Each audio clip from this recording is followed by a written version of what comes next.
Sekirei. Sahashi Minato, notre héros, est un étudiant de 19 ans qui vient de rater pour la seconde fois son examen d'entrée à l'université.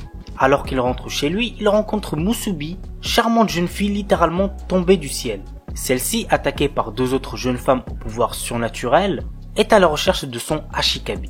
En effet, Musubi est une Sekirei qui veut participer à un tournoi secret organisé par une étrange multinationale, la NBA, où doivent s'affronter 108 Sekirei et leur Ashikabi.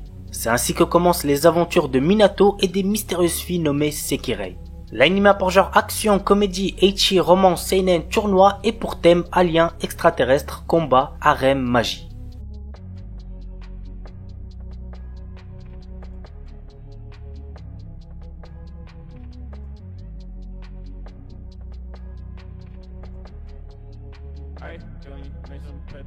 Tout l'œuvre où Rito Yuki, jeune lycéen de 15 ans, est amoureux de Haruna Sairenji depuis le collège. Un jour, dans son bain, a lieu une explosion et il voit apparaître une jeune femme nue. Cette demoiselle se prénomme Lala et vient de la planète Deviluk dont elle est la princesse. Elle est venue sur Terre pour échapper aux personnes voulant l'épouser. Au fur et à mesure du temps, il se trouve qu'elle tombe amoureuse de Rito et qu'elle veut se marier avec lui. Le père de Lala impose alors une condition. Rito doit protéger Lala de toutes les personnes voulant mettre la main sur elle, sinon la Terre sera détruite. Commence alors une histoire folle dans un lycée peuplé de gens normaux dans lequel se regroupent un tas de personnes bizarres. L'anime a pour genre comédie, ecchi, érotique, romance, science-fiction, shonen et pour thème alien, extraterrestre, école, harem.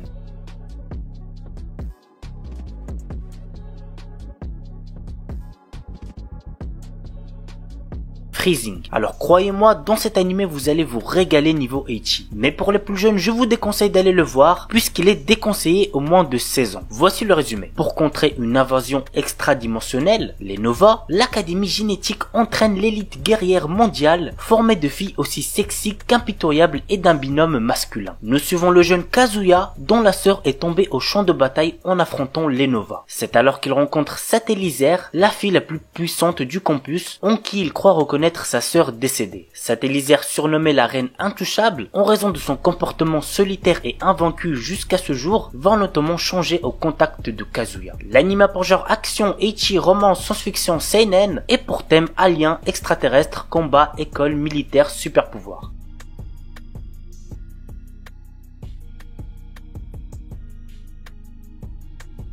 Akikan. Attendez-vous à entendre du n'importe quoi parce que le résumé c'est une dinguerie. Kakiro Daishi, simple lycéen, achète une canette de jus de melon dans un distributeur. Une fois chez lui, au moment où il la boit, une ravissante jeune fille apparaît devant lui. Par la suite, un homme du nom de Hidehiko Otoya vient chez lui pour lui apprendre que cette jeune fille est une Akikan, une canette qui se transforme en jeune fille lorsqu'on la boit. Après cette rapide entrevue, il donne le nom de melon à la jeune fille et étant entre guillemets le propriétaire de melon, Kakiro la laisse vivre chez lui. Cependant, notre héros n'est pas au bout de ses surprises. L'anime a pour genre action, comédie, drame, ecchi, fantastique, romance et pour thème combat, harem, magie.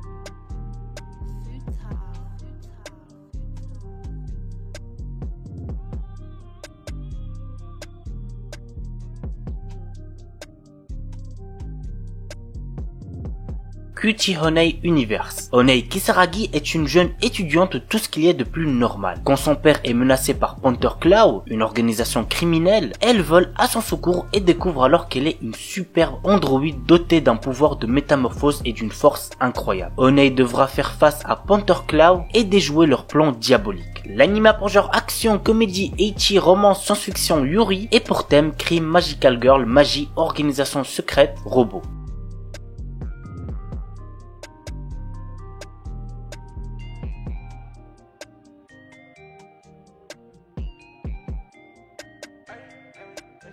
Engage Kiss. Shu, notre héros, est à la tête d'une petite entreprise, mais il est toujours fauché à cause de son côté dépensier. Kisara, qui fréquente les locaux de la société, est constamment inquiète pour son bien-être et s'immisce peu à peu dans sa vie, ce qui ne semble pas vraiment plaire à Ayano, l'ex-petite amie et collègue de Shu. L'anime a pour genre comédie, romance et pour thème travail.